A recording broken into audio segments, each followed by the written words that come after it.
Channel को subscribe करना ना भूलें और हमारे ताज़ा वीडियो सबसे पहले देखने के लिए बेल आइकन को दबाएं।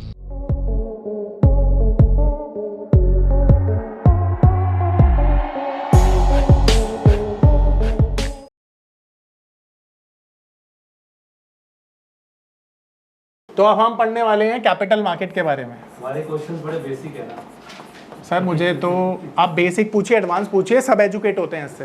एक्चुअली मैं क्या, देखो मैं यहाँ पर एक चीज़ बताना चाहूँगा आपको, आप जितना ज़्यादा क्वेश्चंस पूछेंगे ना उतना और भी लोग एजुकेट होते हैं। और क्वेश्चन पूछने में आपको शर्माना नहीं है, क्योंकि जिसने की शर्म, ठीक है, वो कहते हैं ना उसके फूटे कर्म। पर मैं सच में इस बात को मानता हूँ, आप जितने ज़्यादा दो चीज़ों में शर्म को हटा देंगे उतने कामयाब हो जाएंगे। एक पढ़ते हुए कभी शर्म नहीं करते और एक खाते हुए कभी शर्म नहीं करते। आपको भूख लग रही है, आप भाई साहब किसी अनजान से भी खाना मांग लो, कोई शर्म नहीं है।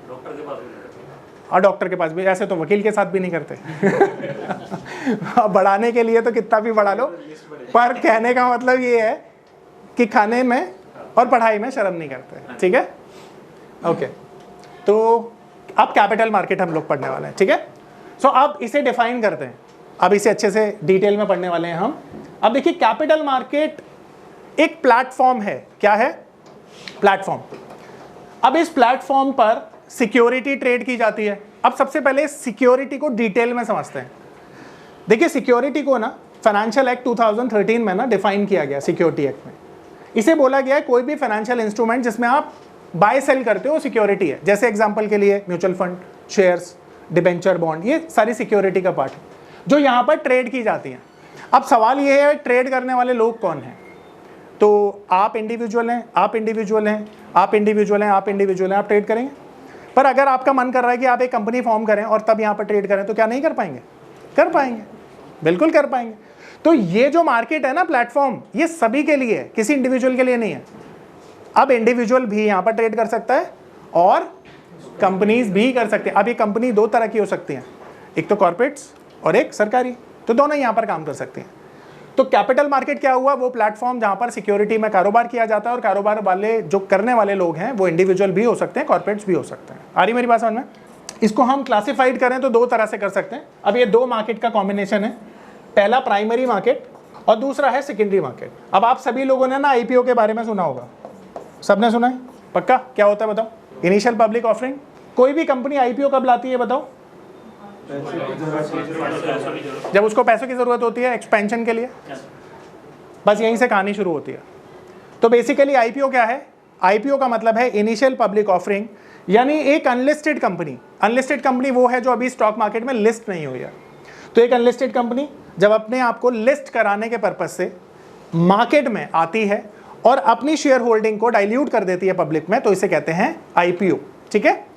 अब ये जो कंपनी है जो अपनी शेयर होल्डिंग डाइल्यूट कर रही है पब्लिक में, इसे क्या जरूरत पड़ी अपनी शेयर होल्डिंग को डाइल्यूट करने की? तो वजह थी पैसा। इस कंपनी को चाहिए था बहुत बड़ा कॉर्पस फंड जिससे अपने काम को ये एक्सपेंड कर पाए, इसीलिए ये IPO लेके आई। अब सवाल ये उठता है कि क्या कोई भी कंपनी अपना IPO ला सकती है? तो जवाब है नहीं। इसके लिए सर्टेन नॉर्म्स होते हैं जो सेबी सेट करती है, और अगर कोई भी कंपनी पूरी तरह से एलिजिबल है तभी वो अपना IPO लेके आएगी। तो हम IPO का प्रोसेस समझने वाले हैं, सीखने वाले हैं। पर एक चीज़ कि कंपनी अपना IPO ही क्यों लाती है? पैसा तो उसे डेट से भी मिल सकता है।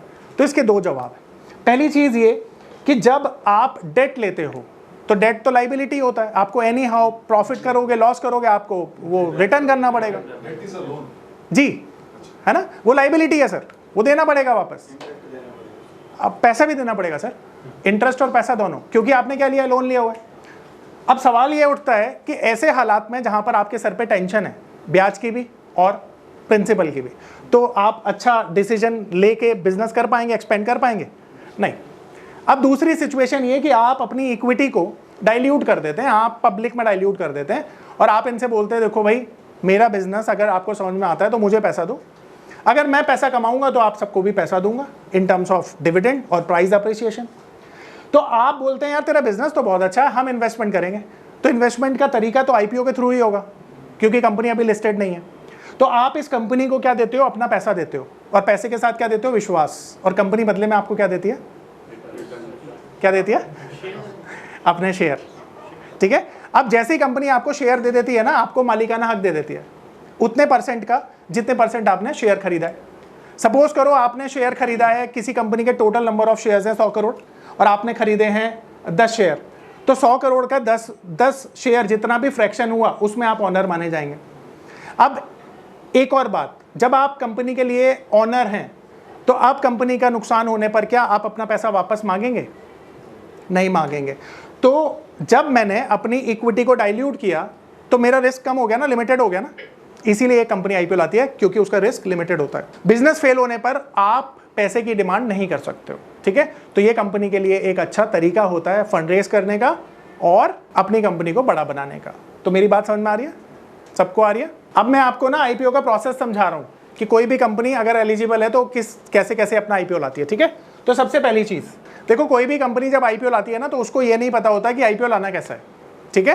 तो वो ना एक मर्चेंट बैंकर को हायर करेगी। अब ये मर्चेंट बैंकर कौन है? उसके लिए मेंटोर, जो उसको मेंटोरशिप दे रहा है और बता रहा है कि देखो तुम्हें ये काम करना पड़ेगा आईपीओ लाने के लिए, और बदले में क्या ले रहा है? उससे फीस चार्ज कर रहा है। तो सबसे पहला कंपनी को मर्चेंट बैंकर हायर करना पड़ता है। अब ये जो मर्चेंट बैंकर है ना, मैं शॉर्टकट में लिखूंगा, मुझे लिखना थोड़ा अच्छा नहीं लगता है तो मैं एक्सप्लेन करूंगा, सिर्फ लिखने के लिए पॉइंट्स लिख रहा हूँ। अब ये मर्चेंट बैंकर को ना हम लीड मैनेजर, इन्वेस्टमेंट बैंकर भी बोलते हैं, ठीक है। अब इसका काम क्या है? मैंने आपको बताया, मेंटोरशिप देना। किसको? कंपनी को, जो आईपीओ लाना चाहती है, ठीक है। अब बदले में ना ये जो मर्चेंट बैंकर है ना, ये फी चार्ज करता है, और ये फी पता है कितनी होती है? ये होती है 1% से लेकर 3% तक of total IPO size. Suppose करो आईपीओ है 1000 करोड़ का, तो ये कितना हुआ? 1% से 10 करोड़, और अगर हायर एंड पे 3% लें तो 30 करोड़। तो ये मेंटोरशिप देने के पैसे हैं इतने। अब आप सोचोगे कि यार ये काम भी बढ़िया है, ये भी काम किया जा सकता है, पर ये काम करेगा कौन? इसके लिए आरबीआई से, सेबी से लाइसेंस लेने की जरूरत पड़ती है, और नॉर्मली इसके लिए कंपनी फॉर्म करनी पड़ती है। इंडिविजुअल मर्चेंट बैंकर नॉर्मली तो मैंने नहीं देखा, होने के लिए कुछ भी होता है। अब कुछ एग्जांपल से मैं बताता हूँ ये मर्चेंट बैंकर कौन होते हैं। तो देखो, normally Kotak Mahindra bank, ICICI का नाम सुना है आपने? अब ये तो बैंक है ना। अब देखो, इनका ना अलग अलग डिविजन्स होते हैं, वर्टिकल्स होते हैं। एक म्यूचुअल फंड होगा, एक बैंकिंग होगा, एक इंश्योरेंस होगा, है ना, लोन बैंकिंग में आ गया ना, एक इंश्योरेंस होगा, और एक होगा मर्चेंट बैंकिंग। तो कोई भी ऐसा कॉर्पोरेट मर्चेंट बैंकर हो सकता है, ठीक है। तो Motilal Oswal, Kotak, city bank, ICICI, ये मर्चेंट बैंकर भी हैं। आ रही बात समझ में? एलिजिबिलिटी इसकी बता दी मैंने।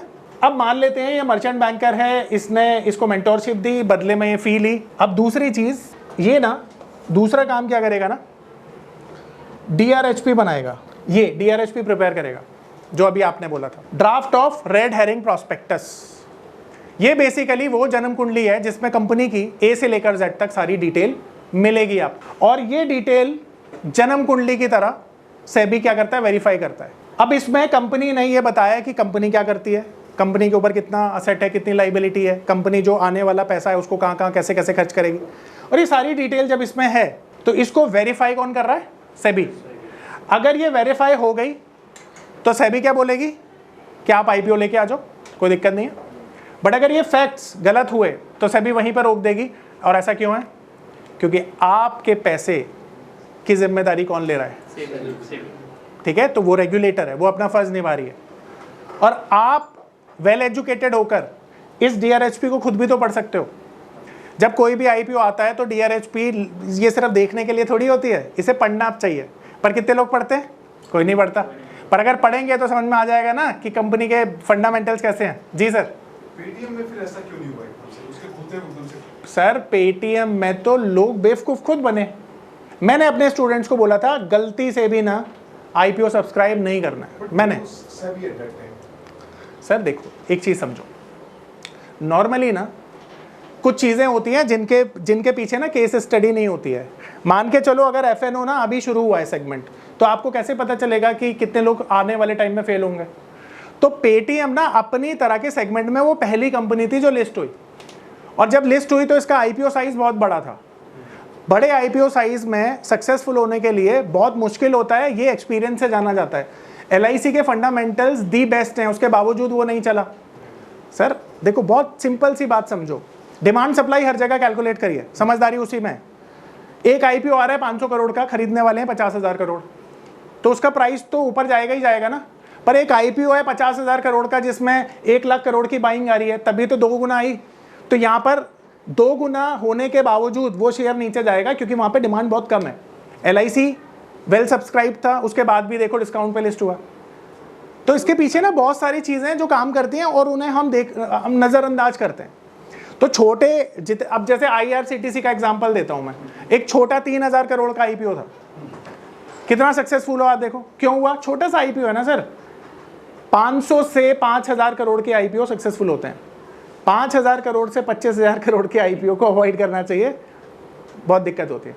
अब लोगों ने क्या सोचा, एक और चीज़ है, लोगों ने ये सोचा कि जो IPO आ रहा है ना, इससे पहले वाले जो 10-20 IPO आए थे ना, उनमें सबकी लॉटरी लगी थी। तो नॉर्मली ना हमारे यहाँ पे कॉपी किया जाता है चीज़ों को, ट्रेंड को ना। तो जो पैसा लोगों ने कमाया, लोगों ने सोचा यार पेटीएम में तो पक्का हमें मिलेगा और इसमें भी पैसा बनेगा, पर उसका उलट हो गया। और मैंने क्यों सबको मना किया या खुद भी कभी नहीं किया? इसलिए क्योंकि मैं उन चीज़ों को जानता हूँ, और जानने के बाद थोड़ी ना फिर आप गलतियाँ करते हो। सिर्फ गलतियाँ कब करते हो? जब इमोशनली ड्रिवन हो जाते हो कि मन कह रहा है अरे लगा दे एक लॉट, होगा जो देखा जाएगा। तो ये तो मन कह रहा है ना, दिमाग तो नहीं कह रहा। जो मन कहे वो नहीं करो, दिमाग जो कहे वो करो, ठीक है। जैसे मैं हमेशा अपने स्टूडेंट को बोलता हूँ, यहाँ पे नज़र आ रहा है तो खरीदना है, तुम्हारा मन कर रहा है तो नहीं खरीदना, क्योंकि यहाँ पर आ रहा है तो तुम्हारी नॉलेज बोल रही है, और तुम्हारा मन बोल रहा है कि ये होगा, तो भैया वो तो कुछ भी होगा, होने को होगा, नहीं होने को नहीं होगा। तो ये जो DRHP है, इसे कौन वेरीफाई करता है? सेबी वेरीफाई करता है इसको। और सेबी कौन है? रेगुलेटर स्टॉक मार्केट का, यानी security exchange board of India, जिसका काम है मार्केट को रेगुलेट करना। अब सेबी ने मान लो वेरीफाई कर दिया, तो अभी IPO ओपन हो जाएगा, कोई दिक्कत नहीं है। तो कोई भी कंपनी कब IPO लेके आ पाती है? जब वो सेबी से वेरीफाइड हो जाती है, ठीक है। अब अगला प्रोसेस क्या होता है? अब IPO ओपन हो जाता है, ठीक है। अब IPO ओपन हो जाता है कितने दिन के लिए? 3 वर्किंग डेज के लिए। अब 3 वर्किंग डे के लिए IPO ओपन होता है। और ये 3 वर्किंग डे कौन से होते हैं?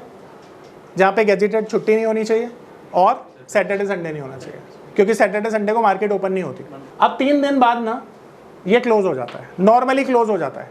पर इसका एक फैक्टर समझो, यहाँ पे ना IPO जब ओपन होता है तो 3 तरह के इन्वेस्टर्स होते हैं यहाँ पे। तो सबसे पहली जो कैटेगरी है ना इन्वेस्टर्स की, वो है रिटेल। अब ये रिटेल कैटेगरी कौन सी होती है समझो। देखो, अगर आप ना अप टू 2 लाख तक की एप्लीकेशन लगाते हो IPO में, अप टू 2 लाख, तो आपकी कैटेगरी कौन सी होगी? रिटेल, ठीक है।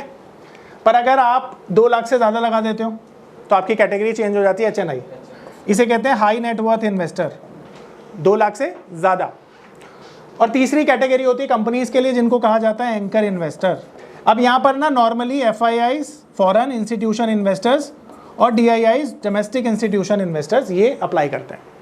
अब ये समझ लो, FIIs मतलब फॉरेन इंस्टीट्यूशन इन्वेस्टर, विदेशों से आने वाली कंपनियां जो म्यूचुअल फंड के तौर पर, इंश्योरेंस के तौर पर, इन्वेस्टमेंट के तौर पर यहाँ पर पैसा लगाती हैं। दूसरा है DIIs, यानी हमारे देश की डोमेस्टिक इंस्टीट्यूशन कंपनियां, जैसे LIC है, ठीक है। इसी तरह से म्यूचुअल फंड, इंश्योरेंस कंपनियों को हम DIIs बोलते हैं।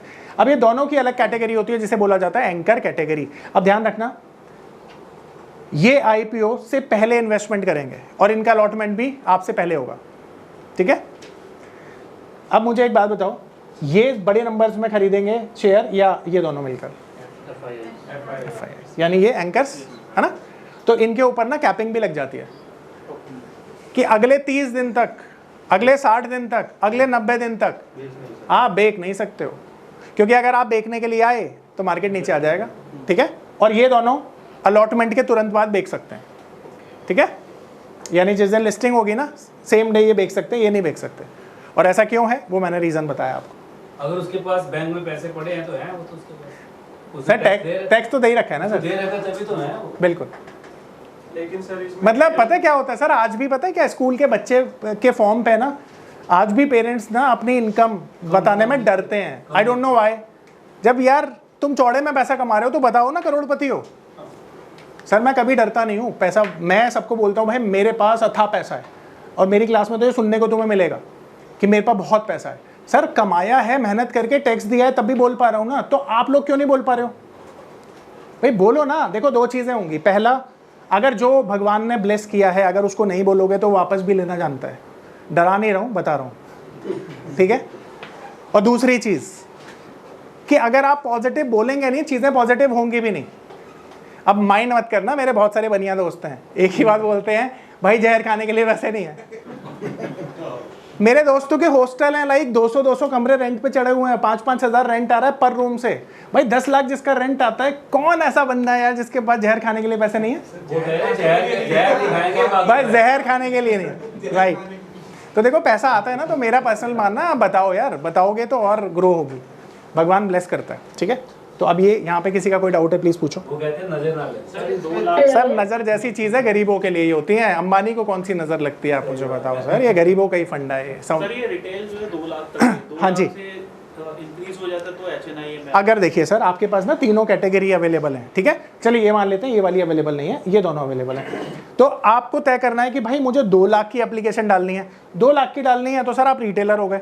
अब आप सोचते नहीं यार 2 लाख की नहीं, ये IPO अच्छा है, मैं थोड़ा ज़्यादा पैसा लगा देता हूँ, तो आप कैटेगरी चेंज कर लो और आप HNI में पैसा डाल लो। तो यहाँ पर 2 लाख के ऊपर 10 लाख भी डाल सकते हो, 20 लाख भी डाल सकते हो, 1 करोड़ भी डाल सकते हो। अगर और सब्सक्राइब हो गए नहीं नहीं नहीं सर ऐसा नहीं है सर मेरा ना ना ना ना, मैं यहाँ पे क्लियर करता हूँ ना ना, मैं बताता हूँ सर। देखो अभी अलॉटमेंट तो आया नहीं है, तो आप जितना ज़्यादा सब्सक्राइब करेंगे उतना कंपनी का फायदा है ना, ओवर सब्सक्रिप्शन होगा उतनी लॉटरी लगेगी।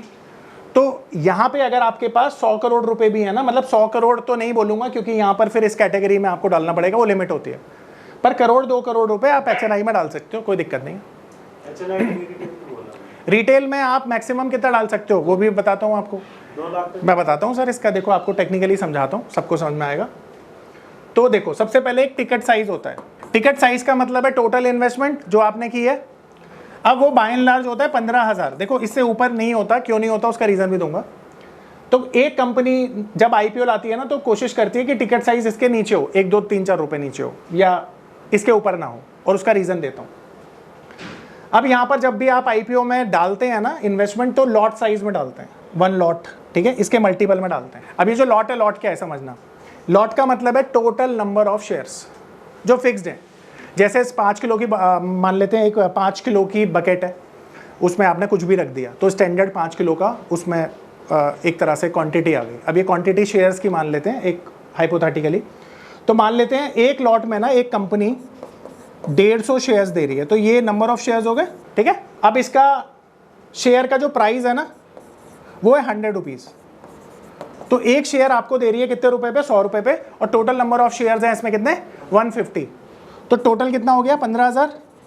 अब ये टिकट साइज हो गया। अब आप हैं रिटेलर, अब एज अ रिटेलर आप कितनी क्वांटिटी यहाँ पे डाल सकते हैं, तो मल्टीप्लाई करिए। अगर मैंने डाला है यहाँ पे 13 लॉट, तो 13 लॉट मैक्सिमम डाल पाऊंगा ना मैं, तो 13 लॉट अगर मैं डालता हूँ तो 2 लाख के नीचे रहेगा और मैं डाल पाऊंगा। तो इस प्रोसेस से आप काम करते हैं, ठीक है, आ रहा है समझ में। तो ये प्रोसेस है कि कई बार क्या होता है, 1000 लोग खरीदार हैं और बेचने वाले 5 हैं, तो भाई 5 ही किस्मत वाले लोगों को तो मिलेगा। अब वो 5 किस्मत वाले लोग 50-50 लॉट से अप्लाई कर रहे हैं, तो एक ही मिलेगा, ठीक है, समझ गया, फिर ठीक कह रहे हैं आप।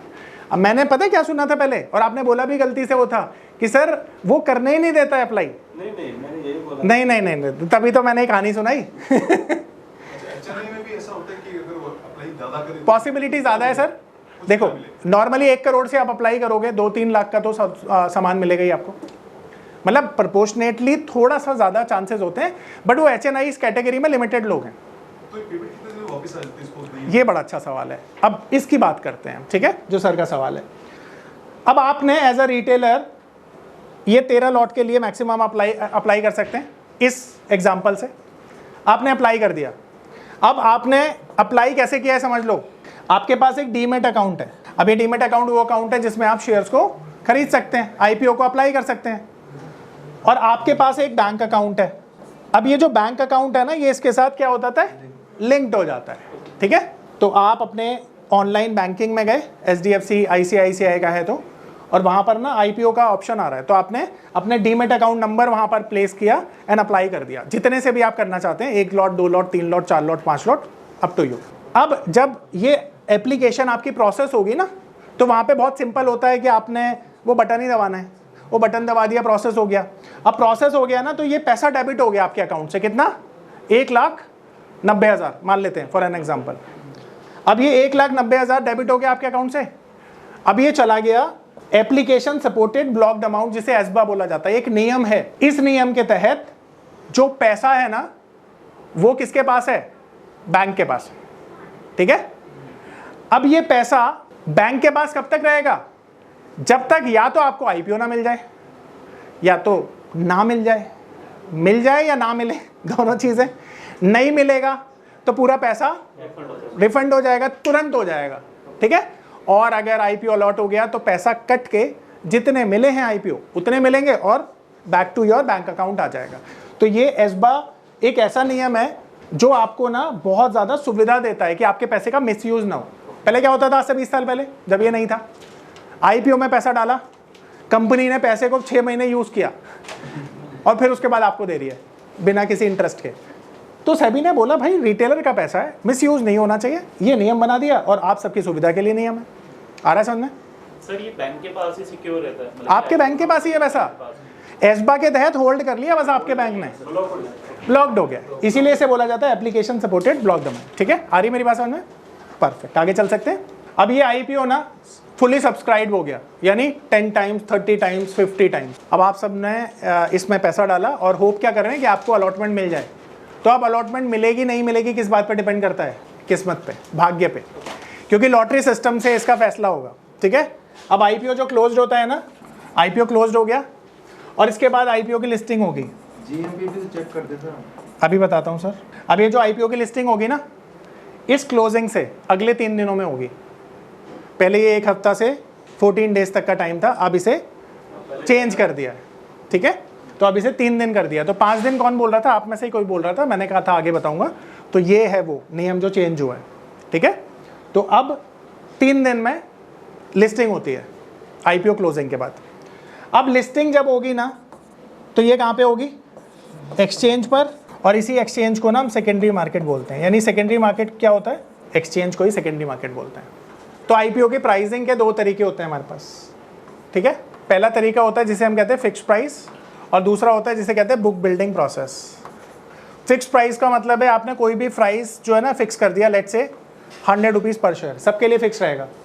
बुक बिल्डिंग में ना आप एक रेंज दे देते हो, 100 रुपीज़ 101 रुपीज़। ये नीचे वाला जो है इसे कहते हैं फ्लोर प्राइस, इसके नीचे आप बिड नहीं कर सकते हो। ऊपर वाले को कहते हैं कैप प्राइस, इसके ऊपर नहीं कर सकते हो। तो आपके हायर चांसेस कहाँ पे होंगे आईपीओ लगने के? 101 पे ना, तो हमेशा कैप प्राइस पर ही आपको बिडिंग करनी चाहिए। नहीं, जिस पे अलॉटमेंट होता है वो कट ऑफ होता है। जैसे फॉर एग्जांपल अब यही कट ऑफ हो गया आपके लिए, है ना, क्योंकि मिला तो 101 पे ही।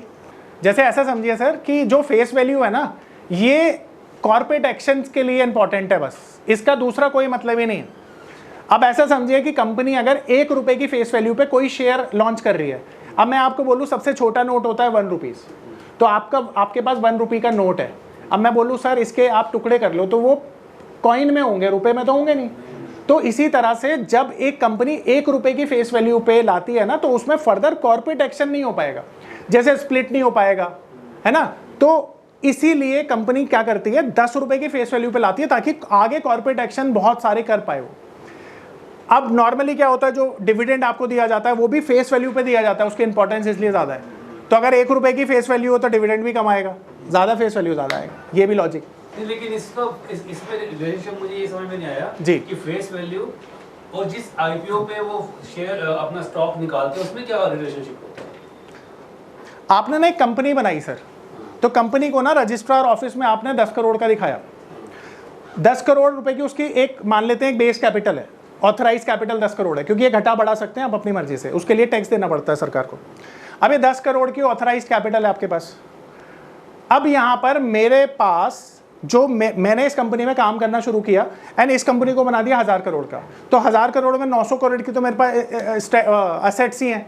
तो आज मैं अपनी कंपनी को 1000 करोड़ का बेचूंगा या उतने का बेचूंगा, 10 करोड़ का, 1000 करोड़ का। तो 1000 करोड़ का बेचूंगा तो मैं मार्केट में वैल्यू लगाऊंगा पर शेयर की, उसमें एसेट लाइबिलिटी सारी कैलकुलेशन हो जाएगी।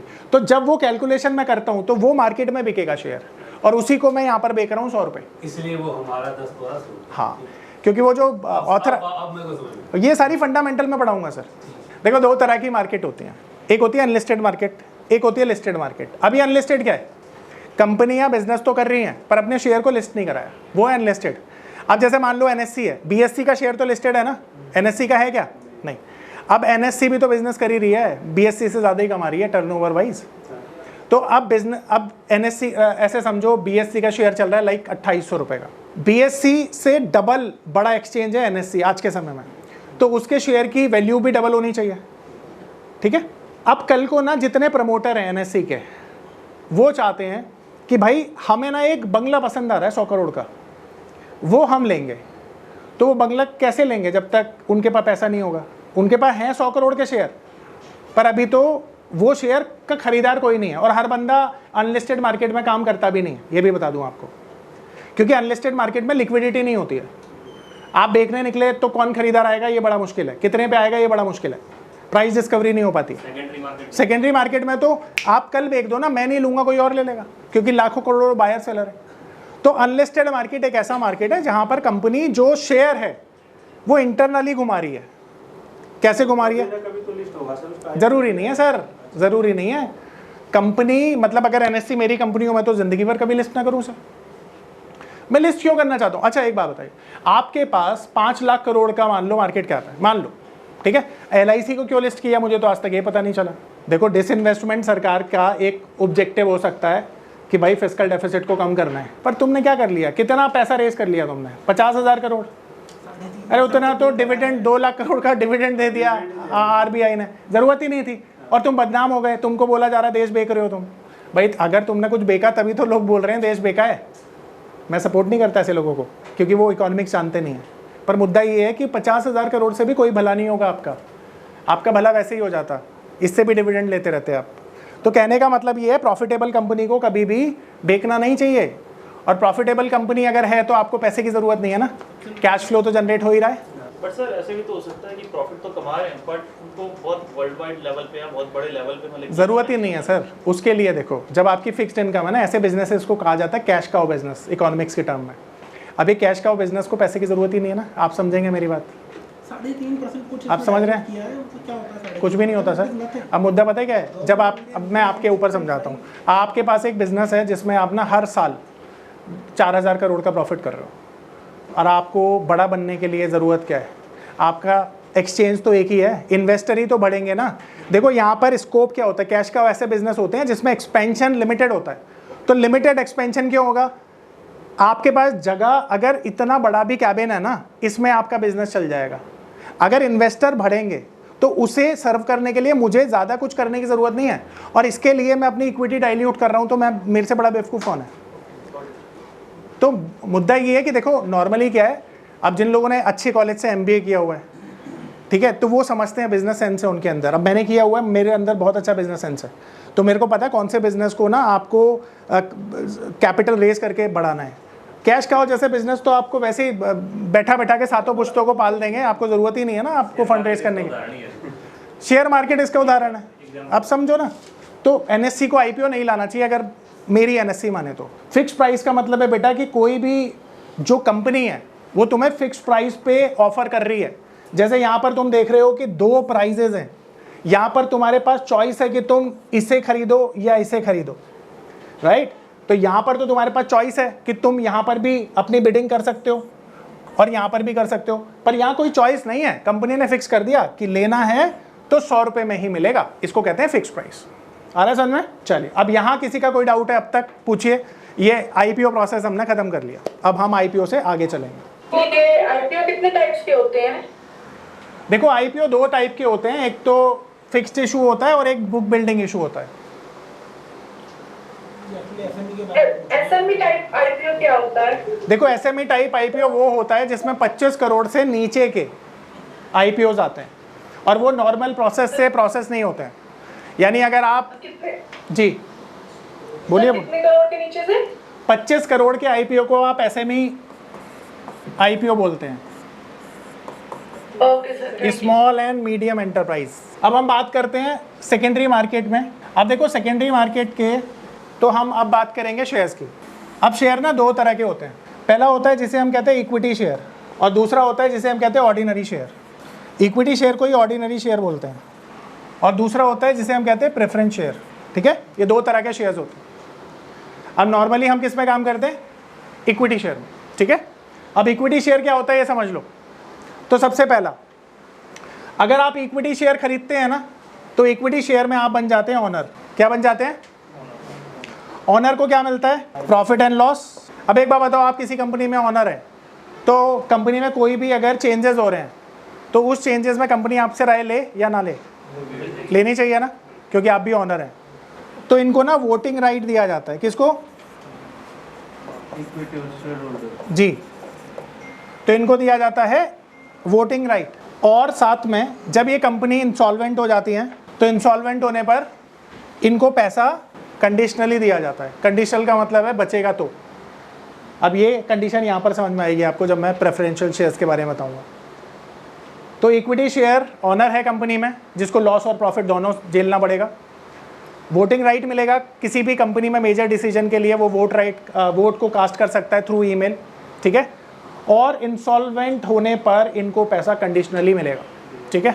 ये चीज़ या नहीं मिलेगा, नॉर्मली तो मिलता ही नहीं है जब कंपनी बर्बाद होती है। 0.1%। अब ये प्रेफरेंशियल शेयर होल्डर कौन है? देखो पहले तो ये समझो कि प्रेफरेंस शेयर को ना हम हाइब्रिड सिक्योरिटी बोलते हैं। हाइब्रिड का मतलब होता है जिसमें दो क्वालिटी होती है, डेट इक्विटी दोनों, ठीक है। अब इसमें ना 50% इक्विटी होता है और 50% क्या होता है? डेट होता है, और 50% होता है इक्विटी। और ये समझा देता हूँ आपको कि इक्विटी का पोर्शन इसमें क्या होता है।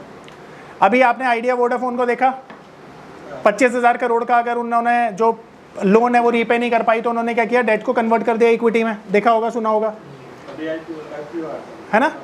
तो नॉर्मली ना जब प्रेफरेंशियल शेयर्स आप किसी को अलॉट करते हो तो ये दोनों ट्रेट इसलिए होते हैं कि कल को अगर वो पैसा ना चुका पाया तो इक्विटी में कन्वर्ट किया जा सके, तो वो पोर्शन तो होना चाहिए ना जिससे कन्वर्जन होगा। तो इसीलिए इक्विटी का पोर्शन इसमें, सॉरी डेट में इक्विटी का पोर्शन होता है। इसे जब आप खरीदेंगे ना तो यहाँ पे कंपनी के क्रेडिटर बन जाएंगे आप, ठीक है। और आपका जो रिटर्न होगा वो कितना होगा? फिक्स्ड होगा। आपको यहाँ पे वोटिंग राइट नॉर्मली नहीं दिया जाता है, पर अगेन कंपनी एक्ट 2013 में ये क्लॉज डाला हुआ है कि अगर प्रमोटर चाहे, मैनेजमेंट चाहे तो वोटिंग राइट दिया जा सकता है, but generally they do not enjoy voting right in the company. And finally insolvent जब कंपनी होती है तो पैसा सारी एसेट्स को बेचकर इनको पहले दिया जाता है, ठीक है। किसको? प्रेफरेंशियल शेयर होल्डर्स को, जिसके पास 10 लाख रुपए हैं। नॉर्मली रिटेलर इन्हें नहीं खरीदता है, इन्हें HNIs खरीदते हैं, और ये नॉर्मली ट्रेड भी नहीं होते हैं, ठीक है। पर आपने ब्रोकर से कांटेक्ट करके आप ये खरीद सकते हैं। कोई कंपनी कभी जब इशू करती है वहाँ पे एक इसका लॉट साइज होता है जो काफ़ी महंगा होता है, लाइक 10 लाख रुपए का, तो आप 10 के मल्टीपल में आप पैसा लगा सकते हैं। देखिए ऐसे समझो, 10 लाख रुपए का ये एक टिकट साइज हो गया इसका, 10 लाख आपने पे कर दिया। अब कंपनी के लिए आप क्या बन गए? क्रेडिटर, यानी आप कंपनी के लिए लाइबिलिटी हैं। अब लाइबिलिटी है तो आपने ये 10 लाख रुपए कंपनी को दिए, जिसके बदले में आप क्या एक्सपेक्ट कर रहे हैं कंपनी से? एक फिक्स रिटर्न। तो कंपनी आपको फिक्स डिविडेंड देगी, वो कुछ भी हो सकता है। अब कंपनी बैंकरप्ट हो गई, अब आप कहते हैं जी मेरा पैसा मेरे को दो, तो कंपनी आपको दो ऑप्शन देगी, कहेगी जी वेट करो, पहले हम अपनी एसेट्स को बेचते हैं, बेचने के बाद अगर पैसा मिल गया पूरा तो आपको दे देगी। पर अगर 80% ही रिकवरी हुई तो आपकी तरह और भी लोग हैं ना डेट वाले, उनको भी देगी बराबर प्रोपोर्शनेट में। अब 20% का वो आपको ऑप्शन देगी कि देखो जी कंपनी में अब तो कुछ बचा है नहीं, पर इक्विटी लेना चाहो तो ले लो। पर मान के चलते हैं कि कंपनी के पास उतना पैसा ही नहीं है कि आपका 100% ही दिया जा सके, तो जितना भी एसेट को लिक्विडेट करके पैसा दिया जा सकता होगा उतना पैसा आपको मिलेगा, कोई गारंटी नहीं है इस चीज़ की। और इनका पैसा देने के बाद मान लेते हैं कंपनी ने पूरा चुका दिया इनका पैसा, तो अब बाकी आएगा इन बेचारों का नंबर, फिर इनको पैसा दिया जाएगा। तो यहाँ मैंने बोला था कंडीशनल है, तो पैसा तब मिलता है जब यहाँ से बचता है। ये जो प्रेफरेंशियल शेयर्स है ना सर, इसकी जो बनावट है वो दो तरह से है। इसमें 50% डेट है और 50% इक्विटी है, बट इसका खरीदार से कोई लेना देना नहीं है। खरीदार जब इसे खरीदेगा तो उसको क्रेडिटर ही माना जाएगा, उसका रिस्क कम हो जाएगा। नहीं सर, अभी भी बताता हूँ। अब अगर आप कंफ्यूज ये हो रहे हैं कि ये इक्विटी 50% क्यों है, डेट क्यों है, जैसे मैं ऐसे एक एग्जांपल देता हूँ। अब ये एग्जांपल कुछ इस तरह से देता हूँ कि आपके पास दाल और राइस दोनों हैं, ठीक है। तो आपका मन कर रहा है राइस खाने का, तो आप राइस खा सकते हैं क्योंकि हैं आपके पास। पर अगर आपके पास राइस हो ना तो कभी मन किया तो कैसे खाओगे? तो इसी के लिए अगर बुरे वक्त में डेट को इक्विटी में कन्वर्ट करना पड़ा तो मेरे पास वो ऑप्शन तो होना चाहिए, इसलिए ये ऑप्शन डाला जाता है, दैट्स इट, राइट। मेरा नाम है अतुल, मैं एक नामी होटल में मैनेजर के तौर पर जॉब करता था। मार्च 2020 में लॉकडाउन के दौरान मेरी जॉब चली गई। उसके बाद मुझे घर चलाने और बच्चों के भविष्य की चिंता होने लगी। फिर मैंने शेयर मार्केट के फील्ड में ऑनलाइन कुछ करने का प्लान किया, लेकिन मुझे शेयर मार्केट का ABCD भी नहीं आता था। फिर मैं एक ऐसे प्लेटफॉर्म को खोजने लगा जो मुझे घर बैठे सही और सरल भाषा में शेयर मार्केट में ट्रेडिंग करना सिखा सके। तभी मुझे मिला NIFM का online education platform www.onlinenifm.com। NIFM के ऑनलाइन एजुकेशन प्लेटफॉर्म पर बहुत से ऐसे कोर्स थे जिनसे मैं अपने स्टॉक मार्केट में इन्वेस्टमेंट और ट्रेडिंग के सपनों को पूरा कर सकता था, जैसे कि stock market trading beginners course, NIFM certified smart investor course, advance level smart investor course, technical analysis course, fundamental analysis course, options trading strategies, research analyst certificate course, diploma in financial market course और ना जाने ऐसे बहुत से course उपलब्ध हैं। फिर मैंने www.onlinenifm.com की साइट पर जाकर NIFM का NIFM certified smart investor course को ऑनलाइन परचेज किया, जिसको सीखने के बाद मैंने जाना कि शेयर मार्केट से पैसा कमाना कितना आसान है। बस आपको एक सही प्लेटफॉर्म की जरूरत है, जो है www.onlinenifm.com। NIFM के ऑनलाइन प्लेटफॉर्म की वजह से मैंने लॉकडाउन के दौरान शेयर मार्केट से अच्छी इनकम भी जनरेट की। थैंक्स NIFM, जिसकी वजह से आज मैं एक होटल मैनेजर से प्रोफेशनल ट्रेडर बन पाया। कॉल 8588868475 और विजिट www.onlinenifm.com।